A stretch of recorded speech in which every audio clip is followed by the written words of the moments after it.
Hey there, food fans. Welcome back to the Food for Thoughtcast with me, your host, Melissa Reagan, and my co-host with the most, Chef Steven Gonzalez. What's up, Steve? Hello, how are you? I am super stoked. Today we are joined by Sam Citro Alexander. Hi, Sam. Hey, what's up, guys? Hello. Hey, everybody. Welcome Sam to the podcast. She is the CEO, co-founder of Food Health Co. and the voice behind Food Health Score. And she's going to tell us all about it. Thanks for coming on, Sam. So happy to be here. This is fun. Super duper fun. Sam was asking me before, like, if I was somewhere chilly. Nope, I'm just cold all the time. Sam is joining us from San Francisco this evening, and we are super glad to have you here. How was your day? How was my day? I don't think anyone's ever asked me that on a podcast. My day was actually very good. We've been a B2B business since the day we were born, 5.5 years ago. But about Congrats. 5 weeks ago, we launched our first consumer product. And so we are in this rapid experimentation mode, which I actually find really fun. So I have had a day full of experiments. Nice. I love that. Does that give you anxiety, or does it excite you, or is it somewhere in the middle? I would say 95% excitement, 5% indigestion. Oh, Yeah. You'd be like 3 ulcers and be named like Food Health Co. I don't know. Yep. I like it. Yeah. My pet ulcers. I have this really, really like annoying just problem with the unknown. I have to lean into it sometimes, but I really don't like it. Oh, that's, we should do a whole other podcast on that, because my perspective is everything is unknown. It's all unknown. So, I mean, even the things you think you know, yeah, still or unknown. the people you think you know, sometimes, right? You never know what's going to happen. So Think you you just know got to someone. wrap your arms around it. Yeah. At least pretend it's fun, or I don't know, fake it till you make it, or act like you're not scared, or whatever it is. Or all of the above. I don't know. All of the above. Yes. Well, Sam, we won't put you in the hot seat, but we start every episode of the Food for Thoughtcast by asking each other and our guests what was the most amazing thing you ate this week. So, Steve, you made me go first last episode, so you need to go first. So that means you get to go first again. I'm kidding. Oh, So my wife wanted some sort of like tomato pie or something like that, because we have like a bunch of Campari tomatoes that are just sitting in the fridge. So rather than using them all up, because I wanted to save a few, we did that, but we got some rotisserie chicken, some thyme, some onions, a little bit of that alouette cheese, and some Gouda, and just kind of made like a roasted tomato chicken like pie, I guess you could say. I don't know, some sort of random concoction. It's pretty good, and it got to sit a bit. And so like I tried it again this morning, and like all those flavors just continued to marry and intensify. Oh, so good. Very easy to make too. When you say it's a pie, what do you mean? Like it has a crust on top? So it's like in a pie crust. And so I was going to do it upside down, but I'm left-handed, so I just couldn't conceptualize how to do that upside down without making a huge mess. And that's what I should have done. But yeah, we just used a simple pie crust, things like that. Normally I'd make it all from scratch, but I figured we're just going to go easy today. So yeah. Nice. Mine's going to sound crazy, but I was digging through the freezer like you do. I have my freezer is full, but I have not been in the mood to eat anything from it. But sometimes you just reach a point where you're like, okay, I have to be disciplined. I've got to start using stuff. The long and the short of it, our listeners will know kind of the saga, but made a ham for Christmas, froze a lot of it, have since done ham and pierogies, ham and braised cabbage. It was a lot of ham. It was for 3 people. How much ham did you make? Yeah, it was for 3 people, but I think it was like enough ham for, I don't know, 10. It sounds like it was an 80-pound ham, because we've been talking about this for a while now. Yeah, you know how it is at the holidays. So the very last thing I did to use all of the ham up was when the last time it snowed here in North Carolina, I made like ham and potato soup. And today it got cold and it rained this afternoon, and I was like, I want soup. And I was like, I think I have some in the freezer. So it was kind of perfect, because it's very rare that these two things will intersect, that I'll have something that I'm actually in the mood for. Like it just doesn't. And so, I had this ham and potato soup. This is going to sound crazy, but I needed to up the protein a little bit. So I crushed Quest pizza protein chips on top and then added like a little Italian seasoning. It was really, really good because I like my soup to have like a crunchies on top. I don't know if you like a goldfish or a cracker. Or, so. Quest. What did you say, I think I have those actually. That doesn't sound crazy at all. No, that doesn't sound crazy. I don't know. Some people will be like, "Oh, ham and like pizza." I'm like, yeah, and I don't. Yeah, I don't know. There's like no limit to like weird. I'll put stuff together that doesn't belong. It doesn't belong. So I mean, that's what I belong. You created it, so it belongs. Indeed. Sam, what was the most amazing thing you ate this week? So this weekend I was in Tahoe and I ate a lot of really amazing food. But we went to a restaurant called Manzanita, and can I pick two? Am I allowed to pick two? Of course. Okay. It's a podcast first. I'm kidding. So at Manzanita, they had this golden beet carpaccio. Ooh. Yes. It was incredible with a horseradish crema and some crumbled Point Reyes blue cheese. Oh. There was also some dill on there and some sort of nuts. It was amazing. Maybe pine. It sounds like it's asking for pine nuts. I don't know. It wasn't pine. It was maybe pistachios. Ooh, that sounds good. Man. Could be pistachios. Don't quote me. It was delicious. Beets and horseradish are underrated combo. I mean, big best. time. I feel like I could eat that every day. It's so good. It's so good. And then, so that was one. And then the night before that, we went to another restaurant called Moody's. And I am a sucker for French onion soup. Like if it is on a menu, I'm going to order it. And I would say it was a top 3 all-time, lifetime French onion soup. Wow. Really? That's a big endorsement. Now, is your love for French onion soup kind of like my love for pizza? Like you'll eat crappy French onion soup and good, or like it has to be like it has to be good. Heard. It has to be good for it to be worth it because I now can't eat dairy for like a good 10 days after all the dairy that I ate. Dairy and I have a love-hate relationship, you know? Yeah. It's complicated. On again, off again romance with dairy. So we spent some time together this weekend and now we're on a break. Now it's forbidden love. Got it. Man, that sounds incredible. I haven't had good French onion soup in a long time. It has been a while, yeah. Oh, what are you drinking over there, Sam? This is an iced cortado with a little bit of oat milk and some cinnamon. Love it. Do you do any sweetener in yours? No. Any flavors? Any sweetener? Yeah. I'm being beverage gremlin. I'm drinking a Fresca. It's the drink of octogenarians everywhere and a bottle of water. That's so weird. I haven't thought about Fresca in so long. And this weekend I was at Safeway and I saw Fresca. And I remarked on it to my husband. I was like, I didn't even know they still made Fresca. And here you are drinking a Fresca. Does it bother your nutritional sensibilities that I'm drinking a beverage with aspartame in it? No. She says, cringing your face slightly. Says no. I don't know. I mean, look, our philosophy is like, we're just here to give you information and you do what you want to do with it. I want to get into it. I want to know. I'm not the nutrition police at all. So I didn't know like how support you. Deeply what the caveat was, how deeply your convictions run. Like I don't really know like what your connection is to it in that space. What if I told you I had type 2 diabetes and this is like a good choice for me?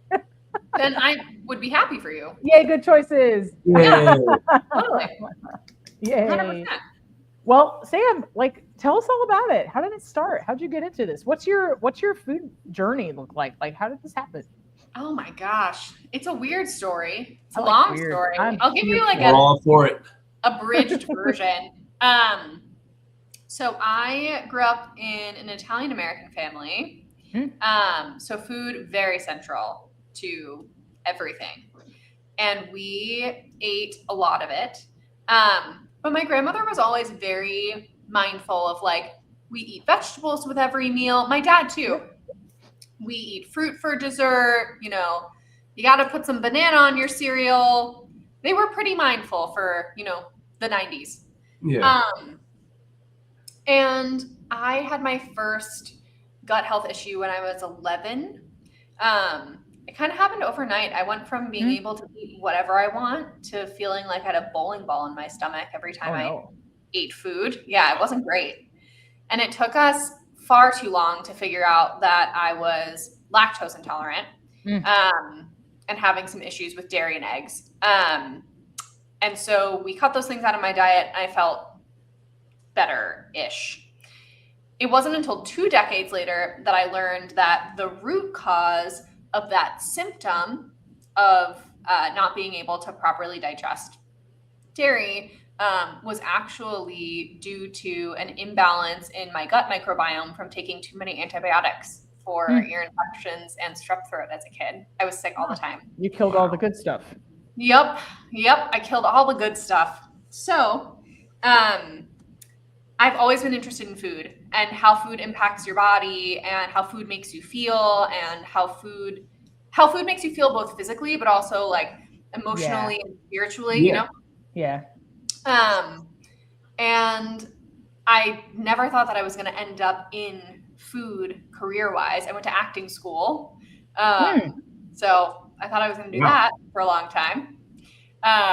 And then from acting school and being a professional working actor, I actually kind of fell into a job in the beauty industry, and I was in beauty for a decade on the marketing strategy ops side. Okay. And so I had built a really lovely career there, and I was very interested in food and all the food things, kind of hobby level. And then in 2020, a bunch of things all happened at once while the world was falling down and everyone was locked inside. Things got really hard in the beauty industry. I was in the makeup space in particular, and people stopped wearing it. Or they stopped going places, or you couldn't make contact with people, so you couldn't get close enough to them to get it on their face. There was no reason to put lipstick on. Sure. So the makeup industry was struggling in 2020, and I was working on a brand that was going through like a complete transformation, and we were in the middle of relaunching it at the time. So it was just a very, very hard time to be doing that work. And my grandmother called me one afternoon and was like, I just got back from the doctor and my A1C is too high. And they said that I'm pre-diabetic, and I don't understand how this is possible because I thought I was eating so well.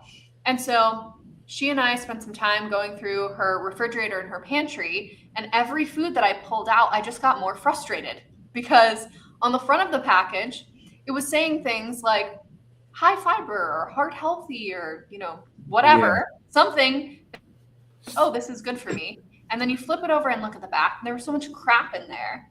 And decades and decades and decades and decades of her, you know, eating those foods, thinking they were the right things for her, but they weren't, ultimately led to that happening. And it was just this kind of like joint frustration of the industry that I was in a really bad spot. And there was this burning kind of passion need that I felt I needed to follow around helping people to navigate the food supply for their health. And I said, you know what, I'm just going to take the leap. And so I left my job in December of 2020 and jumped in. And here we are. Nice. Well, and it sounds like you had a personal stake in it, and it had more ways than one. So then it was like even more powerful, right?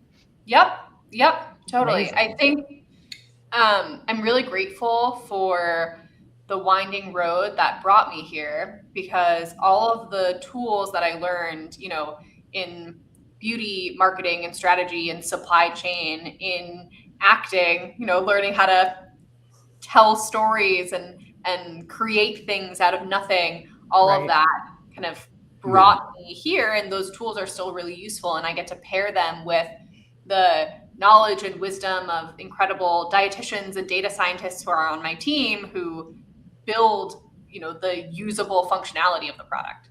Yeah. That's really cool. Like it's just a whole bunch of things that you're like you would never think to connect the dots on, but as you're describing it, I'm like, yeah. So you went from creating these like connections between like fake characters and trying to make them seem real, and now you get to connect dots between like data points. Yeah. Which is awesome. Mhm. You know, it's kind of like you never think to like group those things in the same space, but here we are. Yeah, they can be. So awesome. If you just go lateral enough, everything connects back to each other. Like a giant rubber band. You Yeah. push far enough. Totally. That's amazing. So tell us about the food health score. Like, how does it work? Yeah, it's very simple to use and very complicated to build. The goal is that through this 1 to 100 score, 100 being it's the best thing that you can eat, 1 being this Kale. is something you shouldn't eat that often, and everything between, we can help you to navigate the grocery store and to make better choices every time you shop. And the score is designed specifically to help people who are managing or trying to prevent the 3 chronic diseases that plague us as a nation. So type 2 diabetes, heart disease, and obesity. And so, yeah. Yep. It's a lot of us. So. Yeah. And so we built the protocol around that. So what that means is that we're really kind of boosting and supporting foods that have lean proteins, that are high in fiber and fresh fruits and veg, that have a lot of potassium, that have omega-3s, that have whole grains. And we are detracting points from foods that have added sugar, foods that have a lot of added sodium, like excessive sodium, saturated fats, artificial preservatives, colors, that are deep fried, like things that are not fitting that dietary protocol. Right on. Yeah. Well, how do people get the score in their hands? Is this like via an app? Yeah. So we, I mentioned at the beginning of the podcast, we've been B2B for most of our life, and now we're just entering consumer. So what we have historically done is we package up all of that data about how foods score and why they score the way that they do and what healthy swaps you could make at any given grocery store. And we were selling that data to grocers. And so if you shop at Kroger or Ralph's or King Soopers or Hy-Vee, you might have already seen the food health score. But if you don't shop at those places, I wanted to make sure that everyone could still get their hands on this magical swaps tool. So we just launched it as a Chrome extension. So if you shop on your desktop, it's really useful. It overlays on top of whatever grocery store you use. Yeah, it's super cool. And in about a month's time, we're launching a mobile app. So that's awesome. We're coming to you wherever you are. We want to be with you. I can't wait. I'm super excited to use this. I find myself cooking the same things over and over. And when I first became, when I was first diagnosed with type 2 diabetes, I went and bought all the sugar-free things and all the no sugar added things. And some taste really good and some are like really, really wonderful. And some things are just like crap. Yeah, it's gross. It's just like really gross. It's like, this is a punishment. And there was one point where my doctor was like, hey, so we're managing your A1C really well with medication, but you lost too much weight and you don't have any energy. And like, sometimes you just need to eat like a real, like you can just have like real ice cream, right? Like, or you can just eat like the real, whatever it is, right? You should do that every once in a while. So finding that balance is like particularly tricky, but my own personal approach is like, find the things you can add instead of focusing on the things you can't have. Like nutrition through addition. And so, I really like the idea, and it would be really helpful just at a glance, because I do almost all my grocery shopping online. I work like 70 hours a week, so I don't hardly step foot in a grocery store. This sounds awesome. Whereas I work in one, and use something like this, especially when I'm getting ready to go home for the day, that would be awesome. Just trying to find a good balance of, something that's going to taste good, something that's still good for you. That's been my biggest one. And of course, us being chefs, we have all these great ideas and whatnot, but not necessarily like what exactly is good for you, what it's going to do to your body. I kind of like the idea of like what the like are their vitamins and minerals and what they do for the body like that. I love all that kind of story, Yeah. like with ingredients and things like that, you know? Yeah, Yeah. I do too. It's fascinating. And I really love, Melissa, what you were saying about nutrition by addition, Mhm. because that's very much our philosophy. And it's interesting, kind of part of my food and nutrition story of how I ended up here. I would say in my teens and early 20s, most of my philosophy and thinking about food was pain oriented. So if I don't eat these foods, I won't be in pain. Right. And so it was very subtraction. Yeah. And then I had the really wonderful opportunity to spend some time in Indonesia, and learning about the Indonesian herbal medicinal tradition through one Yeah. of the beauty brands that I worked on. That's cool. And that is the first time that I really learned about nutrition by addition and the idea that you can add things to your diet that make you feel good.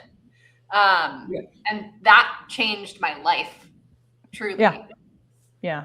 It's hard. Like, one of the things I was looking at recently for myself was omega-3s and omega-6s, because I had the canned fish ick for a while. I just added tuna back in, and I don't really care for cooked salmon. I really love sushi, but if I ate sushi every day like I wanted to, like, I would be poor. I can't. It's expensive. And so full of sodium. You would be yeah, very, very yeah, salty. yeah. Yeah, and so it's like you kind of take the good with the bad, right? But like there's only so many recipes that you can add flax and chia to that actually taste good, right? Yeah. Like I was like trying to force it into every pancake and every muffin. I was like, yeah, this sucks. Like it's a texture. It's like, no, thank you. Yeah. I was starting to think I would just like raw dog it, like I would just eat them out of a spoon to get like what I needed, but just You're like brave. that's just not enjoyable. You know what I mean? There So, are better ways. there's better ways. There's better ways. I was like, man, one of these ways, like I'm gonna get enough omegas, and I was just willing to not enjoy it. So it's like, okay, if I had something easier, I could just pinpoint like exactly what. Yeah, totally. Yep. That's one of our insights, Yeah. actually. When you're looking around at stuff, we'll show you like, this has more omega-3s, and then you can Oh, I love that. pick that one. Yeah.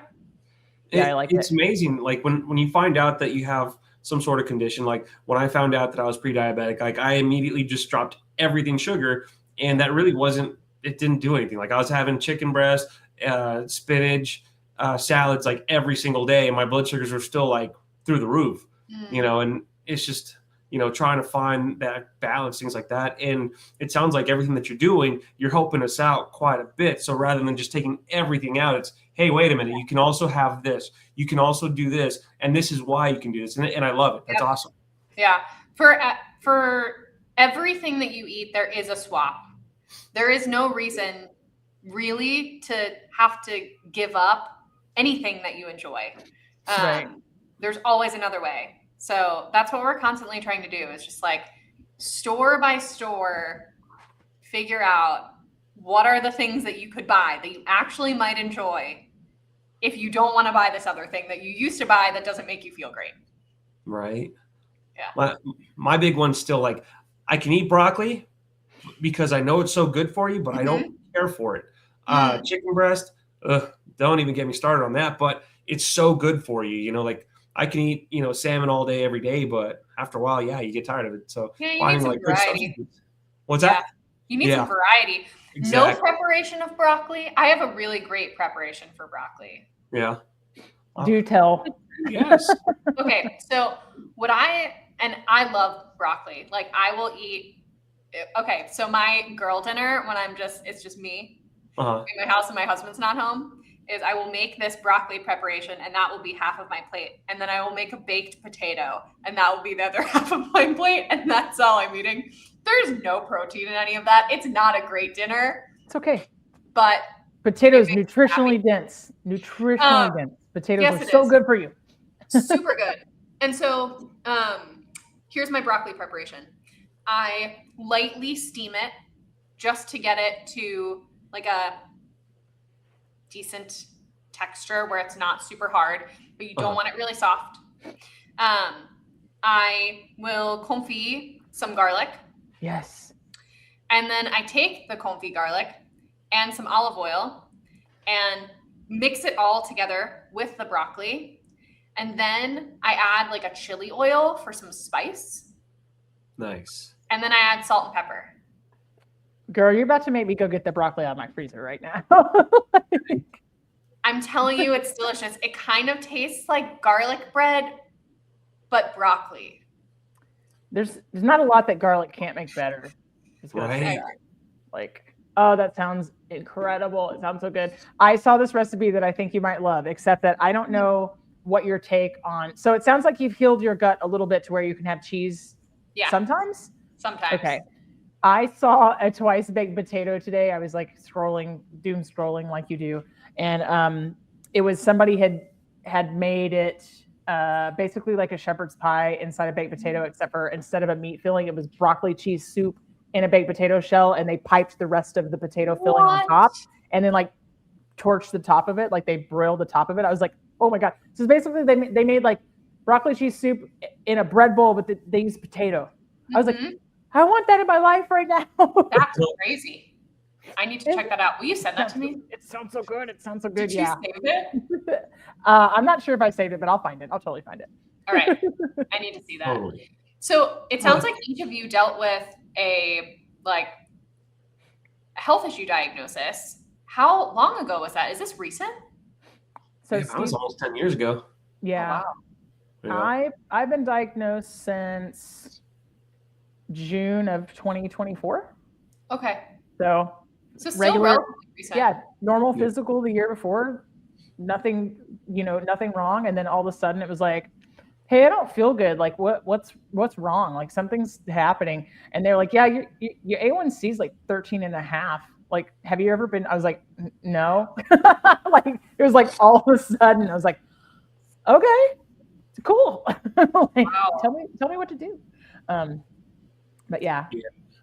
I just had like Crazy. a random occurrence where like one day I sat in the tub for like 3 hours because I had like no energy whatsoever. I was like, this isn't, there's something wrong here. I should probably go get checked out. And then, I got my blood work done. And they were like, yeah, you're pre-diabetic and you have a couple, you got thyroid issues, this and that. And from there, it was just trying again to find that right balance of vegetables, proteins, cut carbs, cut sugars, cut all the good stuff out. And it just didn't really work. And I finally have somewhat of a balance. Okay. And I just figured, like I'm Hispanic, we're all predispositioned for diabetes. I thought it would be like in my 60s, and now it was like in my early 30s where I figured it out. And, I'm glad I did because, I've done a lot of trial and error and I'm finally getting the hang of it, I think. So, Good. Yeah. Did anyone give you nutrition advice, like meaningful nutrition advice? I got some advice and I really didn't care for it. Like it just felt very like, all right, this is what you're going to do. Have at it. You know what you're doing. You're a chef. And like, just kind of, there you go. So yeah, it's like chefs know how to make things taste good. I mean, we did get, what was it? So Steve and I, Sam, we know each other from culinary school. So we we graduated culinary school like 20 years ago. And so, we just kept in touch. I started a podcast. He came on. It was like recurring guest. I was like, why don't we make this official? This is amazing. But I think Steve, we got 3 weeks of nutrition in culinary school. Yeah, or we didn't get very much at all. Yeah, out of a 16-month degree program. So yeah, we also had a little more than a doctor, actually. Unfortunately. Yeah, they don't get a ton, right? Like no, they don't get a ton. It really depends. So I'm lucky to have the school. Yeah. Yeah, I have elective course, a great PA that the practice is like a bunch of PAs like under one doctor, and there's not very, sometimes if you go to the same doctor for a long time, that you probably get like the cut out the white carbs, but this lady has like just more of a little bit of a balanced approach, and she was like, hey, like if you like this, eat this. If you like this, eat this. Yeah. And that's because I ended up using a GLP-1 for my Okay. diabetes. Yep. And so she was like, honestly, you need to aim for 90 grams of protein, and your body will let you know if you've eaten too much carbs. Yeah. Like you're just going to feel the immediate effects of like, you're going to crash really hard and really fast. And so she was just like, but her biggest thing was like, you need to try to get these 90 grams of protein from real food and not like shakes or bars. Yeah. But if you're using a GLP-1, it's going to decrease your appetite. So, or it's going to turn off food noise at least. And so in a lot of people that this kills the appetite, which I can't say that I regret it. It's really changed my relationship with food and changed my life. Thank you for indulging me and listening for a few minutes. But anyway, like I did for a while. I was like, yep, I'm going to use Fairlife to get 20 more grams of protein today because I just wasn't hungry, but I knew I needed fuel. But now I'm on a maintenance dose where I'm like, I can get all my protein from like meat and beans, and like I can, I could pretty much do it. I could almost get there. I had a Built Puff bar this morning. It was delicious. So it's really challenging, I think, for a lot of people to get to their protein goal. And then when you add a GLP-1 into the mix, your appetite is so suppressed. And most people aren't like sitting around craving, a chicken breast, like a lamb chop or something like that. It's like a switch flipped. And I went from, I had hyperthyroid and type 2. Okay. And one of the things was like revving my appetite, and I didn't have a full switch. So by the time I got diagnosed, it was like I was at the heaviest I've ever been in my life, and all I could do was think about my next meal, and I didn't really understand the concept of food noise until the very first dose. And the next day I was like, this is the first time in my adult life I've ever woke up not hungry. Like, this is weird. Like, I feel like I'm supposed to be eating right now because I don't know what to do with my hands. It was like when I quit smoking and I would drive my car and I'd be like, where's my cigarette? Like, I don't know what to do. I don't know what to do, So it was crazy. Like, it was wild. But for a while I would live off of like those pre-made chicken salad cups and the Quest chips, because that was like a really easy way to get 37 grams of protein in a meal without it being so calorically dense that I could do that 3 times a day. Without feeling over full. But then I burnt myself out to the point where, like, if I smell chicken salad now, no. No. It's really sad because it was really good, but like, no. You know what, Melissa, you'll actually be very proud of me. So my biggest thing is, like I'm trying to eat, like about 3 to 4 good meals a day. That's including protein shakes and stuff like that. And my wife, my wife is like my best friend. She's awesome about this stuff. But a lot of the times when she orders groceries, she'll get chips and sometimes cookies and things like that. And I was like, why did you get this? Like, I can't eat this because I'm going to eat it. I'm my own worst enemy. And then it's always like that. Well, think of how much we're saving because it was free, right? So this is where you'll be proud of me. Like, we went to Costco. We picked up a bag of those like s'more like clusters. If you haven't had them, holy cow, they're amazing. Costco. I have not opened them, and we've had them in the pantry for like 2, maybe 3 weeks now. Like, so I'm getting a lot better of a grasp on like what I want when I want it, and like getting better substitutes, things like that. So I was like, I know someone who would appreciate that. That's pretty amazing. Well, there's a really well-known study, and I bet Sam knows about this, where you put like a bunch of kids in a room and you put a bunch of candy out, and you don't put any limitations on it. And if something's available all the time, it loses that like forbidden, fruit type, so yeah, it's they'll take less, Yeah. So my husband is that way too. If it's in the house, he's going to eat it. And we have joked about, and I love to have a little, snickety snack here and there. From time to time. And so we have joked about putting a lockbox in our house that only I know the code of, where we can hide all the snacks. We have yet to execute, but it's something that we talk about, every 6 months or so. He gets frustrated that I've bought, some ice cream, and he's like, "Why did you do this to me?" Yeah, I love that. Her excuse is always, think of how much we're saving. So now I say that whenever I get like coupons and things, or like when I'm bundling things, babe, think of how much we're saving. I learned that from you. And she's like, well played. So, Yeah. Yeah. I mean, I think we create a lot of narratives around food, right? Um, I know that there's, I grew up in the 90s with the Snackwells. We had the Mhm. Olestra chips Yep. that would make you do like really unkind things with your body. Right. We had the, gosh, that was just when I think they came out with the sugar-free fudge pops. There Mm. Oh, was, I remember those. Sunny D was marketed as like the juice. So Yep. it's interesting, Yeah. like how you grow up and what you grow up eating, like really just it writes a tape in your head that Oh, it that totally plays does. like Yeah. over and over and over. I still Yeah. feel naughty. I still feel naughty if I have like potatoes and bread in the same meal. Like, ooh, that'd be bad. Like, yeah. And I had all that the other night and a beer. I was like, ooh, 3 things. Look at me go. That's so funny. It was totally That's so fine. funny. Yeah, Totally fine. we were a low-fat snacks Mm. household. So we ate too many of those chips with that Olestra. And we did lean cuisines. Ugh. Lots of lean Ugh. cuisines. You want to talk about sodium? Oof. I know. Woof. Did you do It's the funny kids' you say cuisines that. though? Yes, I did kids cuisine Yeah. with that little Okay. brownie with Smiley the faces and Yes. yeah. Yep. Yeah. Mhm. Those were so good. Yeah, it's funny you say lean cuisine because my wife, like, I just looked at our shopping cart for pickup for tomorrow. There's a handful of lean cuisines, and I told her, I don't really think we should get this. She goes, but you have to have something like this. I'm thinking of you, and I love it. Like it always cracks me up. Like all the No. good stuff. She's helping me. No. There's better options. Hold on, wait. I'm gonna look them up. Ooh, I want to know now. Hang on. Okay. Yes. Take us through a beta run of the. Yeah, that's awesome. That Yeah. would I'm be gonna great. do it.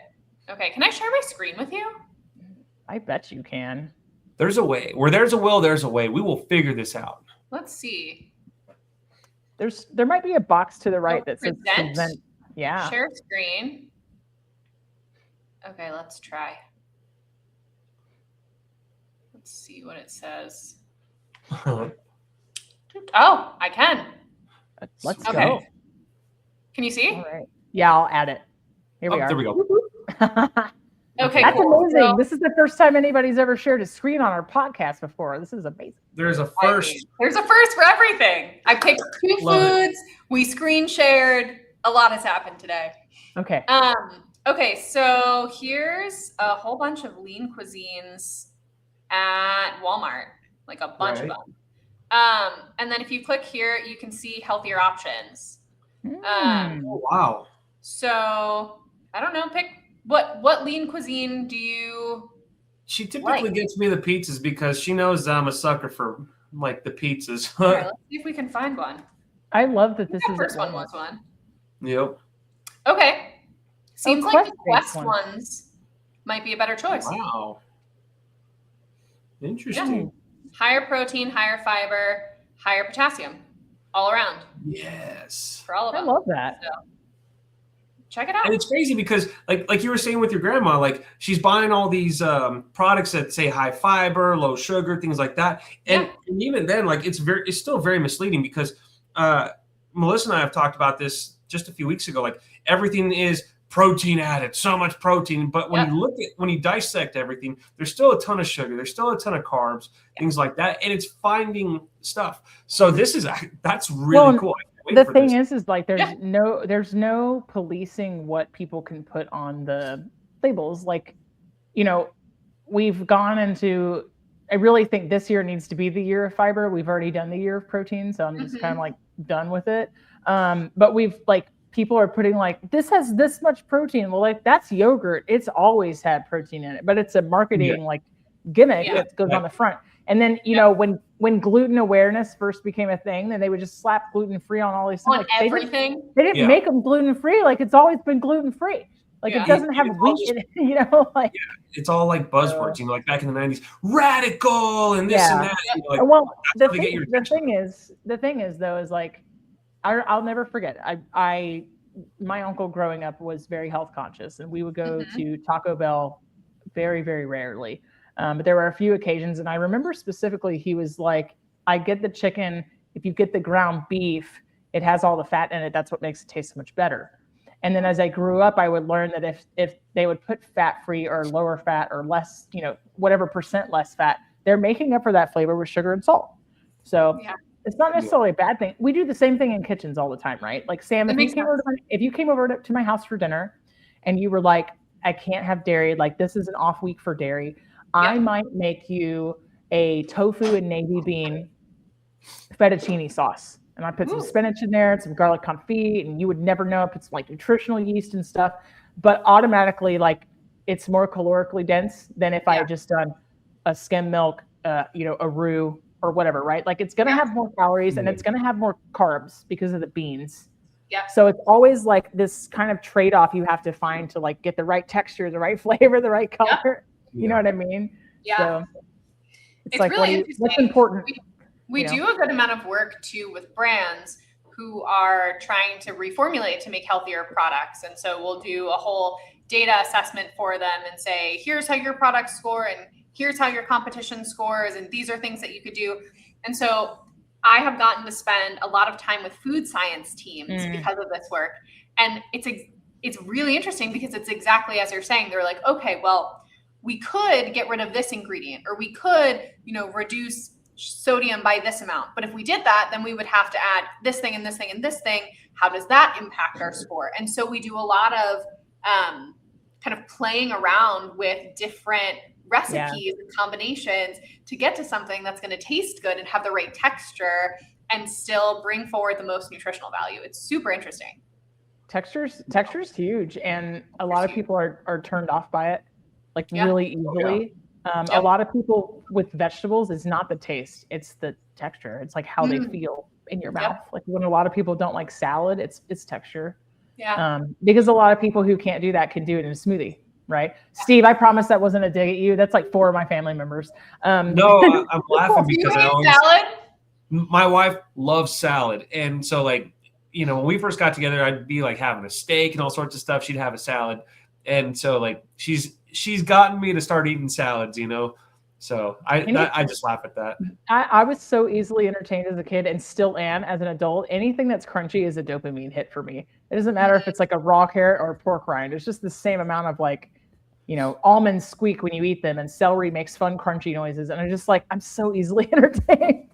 So it's like very tactile for me. I don't know. I've always liked to eat crunchy texture too. Yeah. I have to. cannot eat anything that's slimy. I can't do smooth soup. I can't do puree. It has to have like nuts, crumbles, croutons, crackers. Like it has to have something in there. Yeah, I can see that. Yeah. Otherwise, it's like baby food. Like, why? Why would you do this? Totally. It just has to have something fun in it. I don't know. So I adore salad, though. I do too. I adore it. A good salad. There's a good salad and there's a bad salad. And we've all had a bad salad. The bad salad is like the house salad with a one piece of limp tomato. The pizza place salad. Iceberg.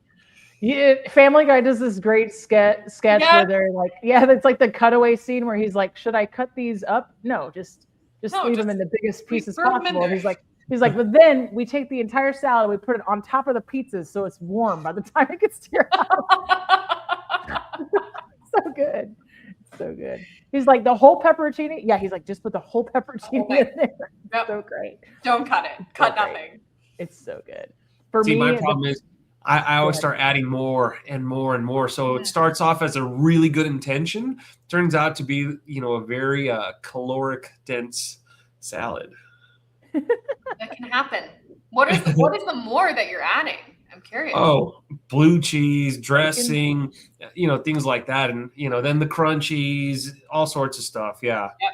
So, and then it goes from being like more spinach based to like all sorts of toppings on there, so that's just that's a problem that I've always had, Toppings are the spice of life. That's true. Yeah, because I'm like, oh yeah, this is getting better. Oh, this is healthy. We're adding on to this, and Sam, I hate to I don't like to use like moral based words with foods. I was like gonna ask you what your guilty pleasure is, but let me just ask you like what's your favorite like splurge meal, I suppose.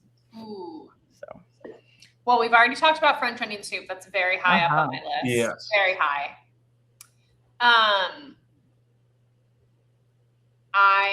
also love Nona style pizza with that fried type of crust edge. Okay. Really good. But I have to be honest with you that I probably crave things that are good for my body more than I crave those things. Like I have to be in a particular mood. Oh, mozzarella sticks, that's another one. You'll see that there's a consistent theme here that is cheese. But I really have to be in a particular mood for that. My body often craves, like, I know it sounds crazy, but I will crave broccoli. Like I'll crave brown rice and broccoli and my little comfy garlic situation. Because I think I've gotten to a place where I have kind of rewritten your taste buds of my body. Yeah. And it knows what it wants and needs to feel its best. And those are the things I crave now. But it took a long time to get there. Yeah. That's me after like a 2 or 3 day splurge of like red meat and bad food. And then I'm like, okay, I want an orange. I want like broccoli, even though I hate it. Like I feel like broccoli. I feel like a carrot, you know? Feed me. The one thing that I still won't crave would be green beans or celery. Sorry. I was just going to ask him, like, is it ever craving green beans? That he doesn't like them famously. No. I don't know that I love green beans either. There's only one preparation of green beans that I've ever liked. My grandmother used to make them stewed in like a marinara sauce. Yeah. Ooh. Like the big, broad, flat Italian green beans, like those. Yeah. Yep. Yeah. Nice. It's quite different. I like a Sichuan, like a wok fried, so they're like brown and like ends get crunchy with like a lot of chilies, green beans. So, yeah. But I only eat that so often because now I'm 40 and that means I'll get heartburn. So it is what it is. I know. I've just learned to live with. I'm just like, okay, great, cool. Our bodies tell us. They tell us. I had an absolutely insane day. My day started at 2:45 a.m. Today? I had a banana. I had a churro flavored Built Puff bar. I had a Fairlife 26 gram protein, 1 gram sugar, strawberry milk situation. I had a pancake, sugar-free syrup. I had that soup. I had those chips. But like what I really want right now, that we're talking about salad, is like I want salad right now. It is 7:53 at night here and currently 40 degrees outside. I shouldn't want a salad. It doesn't make sense, but I want salad because I haven't had any vegetables today. Yeah. So, but your body's the reality is, have a salad after this? I'm probably going to eat an apple, and I think I have a cucumber, and I'm probably just going to do like girl dinner, like apple cucumber. I think I have Tangelos in the fridge from Mineola, Texas. So I'll probably just have like little picky plate, maybe like raisins or something. I don't know. Before I go to bed. Bites plate. Yeah. Tids and bits. Yep. Not quite girl dinner. There's no meat, but like, yeah. Does there have to be meat in girl dinner? I feel like I don't know. I just feel like there needs to be like a protein, like a cheese cube or, you know, because I think that came from like charcuterie kind of, and then it just like graduated to like other things. I think so. It's like, what are you going to eat on a plate standing over your sink? Over your sink. Yeah, for sure. Yeah. I try to think of the protein sources I have in the house right now, and it's just like a bunch of frozen tofu that I'm at 8 o'clock at night. I'm not doing it. You're not going to. No. But I might air fry some tofu this week. So the app comes out next month, Sam? Yes. So the Chrome extension's available now. So you could download that right now from the Chrome web store. That's what I use to show you Walmart and find those Lean Cuisine Quest swaps. And then mobile app in about a month. So okay, amazing. And the mobile app will be called Food Health Score. Food Health Score. Food Health okay. Score. Food Health Score. Now, can people find you like on social media, things like that? Yeah, absolutely. So if you like my craziness, you can follow me. I'm at Sam Talks Food. I think there's an underscore in there somewhere on Instagram and TikTok. And then the company is at Food Health Score. And we post all kinds of cool stuff. Mostly posting interesting swaps that we find when we're looking at things at the grocery store, or interesting strange foods that we find, like canned bread. came up as canned bread was a thing. Hold on. Like the bee brown bread for East Coast. Yep. Yeah, the bee. Oh, yeah. Mhm. So this ended up on my desk the other day, which was really funny after a conversation with my team about this. And they brought some in and we opened them up and tried them. And not my favorite. Not the worst thing I've ever eaten, though. I expected it to be worse. It makes really good French toast. That makes sense. So it was so dense, and it just tasted like molasses. Yeah. So you have to do like cinnamon, orange zest, like vanilla bean paste. You know, if you're gonna go non-dairy, I would do like soy milk, unless you're like anti-soy. Some people are, and then like egg yolks and make like a really rich custard. It makes like it's good French toast. Yeah. So do you ever have people reach out to you all saying, "Oh my gosh, like this is such a great thing. This has made like huge impact on me." How's the feedback been? Yeah, really good. We hear from people all the time. We hear all kinds of different things. So some people write to tell us about how we've helped them to like, change their habits and how they feel better. And I love those. Yeah. I equally love when people send us one-off emails that are just screenshots of swaps being like, this is so cool. Love that. Nice. Love that. And then we also get like feedback emails like, hey, I would also love, that's how insights actually came to be on the site, because people were like, I would love to know why you're recommending that Quest pizza over the Lean Cuisine pizza. Like, what's the difference, without having to click in and do that work themselves. And so we made insights so that you can just see at a glance. Well, I just followed you on Substack, and I can't restart Chrome right now, but when I do, after we stop recording, because it'll cut us off, I will have the extension. So I'm super excited. Enjoy it. It's really fun. And if you have ideas, if any of your listeners have ideas, if you have ideas about how we can help serve you better, just email us and let us know. Yeah, I want to put it into practice. I almost shop exclusively at Walmart, so I feel like I got some insight there. Really? I'm kidding. So Stephen works for a grocery retailer called H-E-B, but they're not in North Carolina, so that's why I don't shop there. So H-E-B is great. It's great. Central Market. Fantastic. Okay. But I think that's awesome, though, that people do reach out, and that's the only way that you can evolve and grow. Like with given that feedback, that's really awesome. And I love that communication between y'all and your customers. Like just constant. Like we love when people reach out. And if you hate something, reach out. Have you had anyone actually reach out and say they hated something? Oh, yeah. Oh, really? Yeah. At the beginning, we were still tuning the swaps model, and someone got a swap. They were looking at almond milk, and the swap that they got was some sort of almond flour. And they just sent me a screenshot of it and were like, this is dumb. Like, okay, good feedback. That is dumb. We shouldn't be showing that to you. So now we can take that and make it better. And we never would have caught it. Thanks. Thanks. Because we have 800,000 items in our database. And so I was going to say, so being, where you're at, like, of course, like you have a lot of the grocery retailers, like the Walmarts, things like that. Do you have something for like myself working at another grocery retail chain? Like, do you have H-E-B brand products, or is that something that you could eventually do?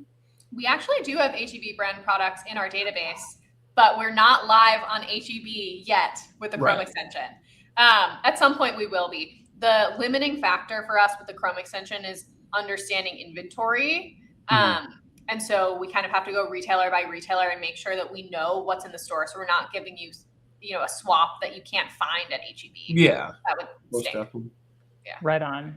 And then you said that you've been working with food scientists. Like, what other kind of professionals make up the team? And is it all human beings, like evaluating all the products? We are all human beings. Is that okay? Not all human beings evaluating every single product. We've built a whole bunch of models.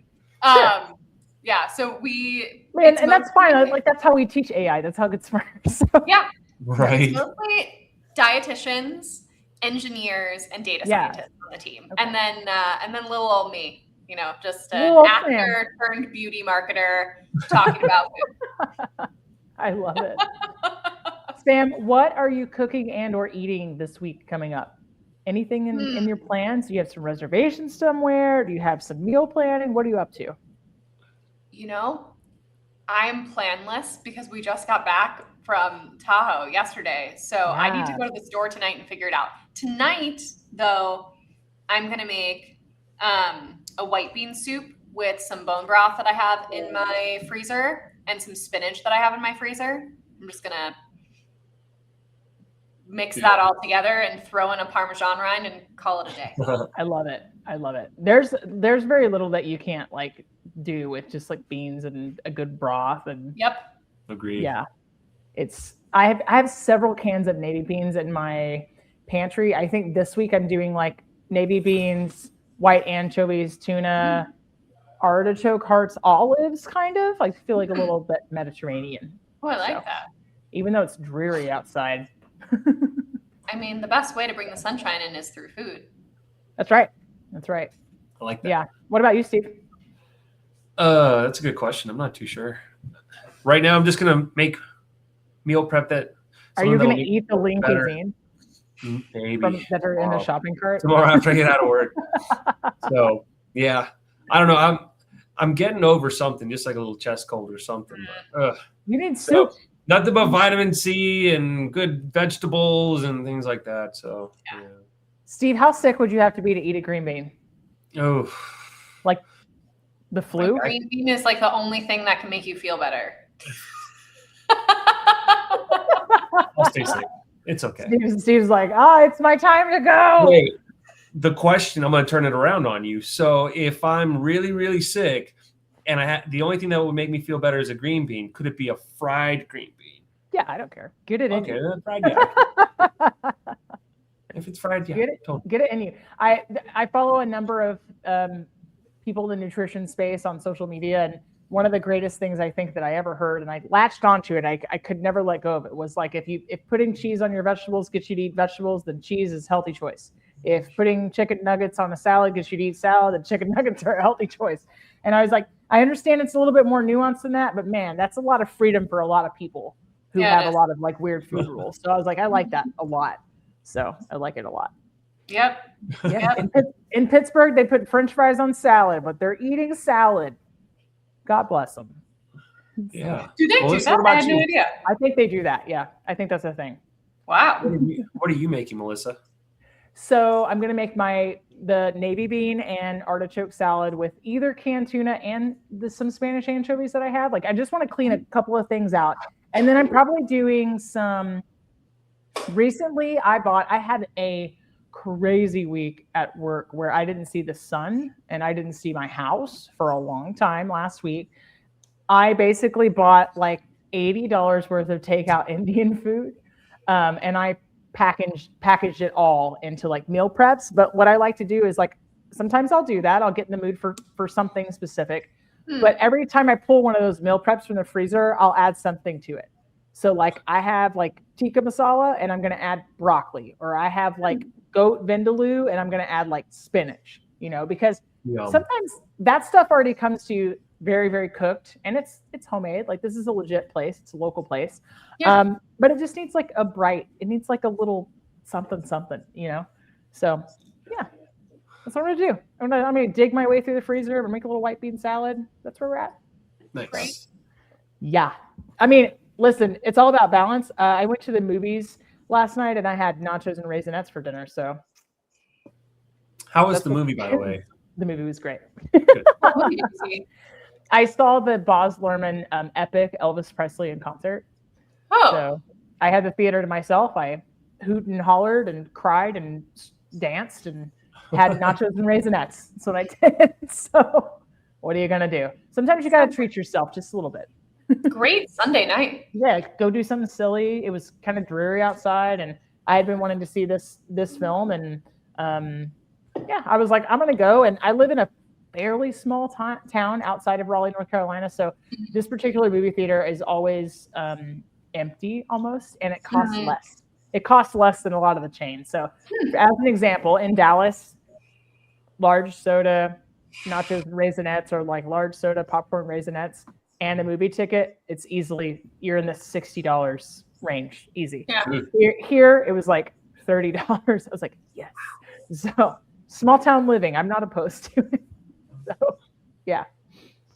That's where we're at. That's where we're at. Sam, it was a pleasure talking to you today. Thank you for being so generous with your time.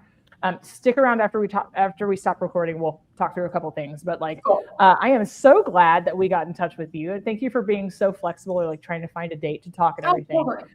Wish you nothing but success with the app. I can't wait to download it, and I can't wait to use this extension in a couple days when I go grocery shopping. So I hope you have a wonderful evening and a great rest of your week. This episode will drop in a couple of Thursdays. Okay. Thank you. This was fun. All right. Yeah. All right, everybody. That is the Food for Thoughtcast for this week. And for Steve and Sam, I'm Melissa, and we got to go. Bye. Bye-bye.